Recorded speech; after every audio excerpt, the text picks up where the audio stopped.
शिवसेनेचे आमदार संजय भाऊ गायकवाड आपल्यासोबत आहे. आपण त्यांच्याशी बातचीत करणार आहोत. काल लातूरमधली एक दृश्य समोर आलं होतं, ज्यामध्ये बैल नाही आहेत, त्यामुळे दोन्ही दाम्पत्य, वयोवृद्ध दाम्पत्य आपण पाहत होतो की त्या ठिकाणी शेती करत होते, नांगर हातामध्ये घेऊन.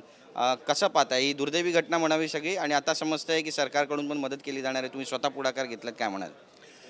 हे खूप दुर्दैवी आहे की ज्या खांद्यावर नातवंडांना खेळवायचं वय आहे, त्या खांद्यावर आज शेतातलं कोळपं घेऊन एका 76 वर्षाच्या शेतकऱ्याला त्या ठिकाणी ते ओढावं लागतं. त्यांच्याकडे घरामध्ये त्या शेतीच्या मशागतीला बैल नाही, साहित्य पुरेसं नाही. आणि म्हणून मी काल रात्री त्या शेतकऱ्यांशी फोनवर बोललो, आज पहाटे देखील बोललो. त्यांना सांगितलं, तुम्हाला पाहिजे तशी बैलजोडी आपण शोधून ठेवा.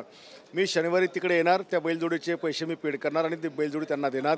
आणि त्या अनुषंगाने आणखी काही तुमच्या गरजा असतील तर त्या देखील मी त्यांना त्या ठिकाणी पूर्ण करण्याचं सांगितलं.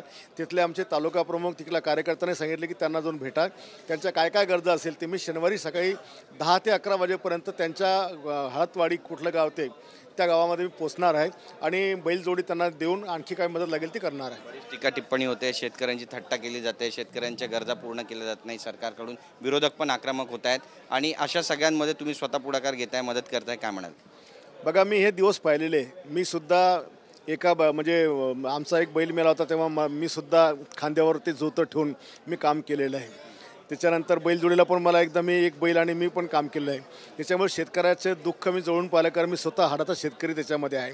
मी माझ्या वडिलांसोबत ते खूप काम केलेलं आहे.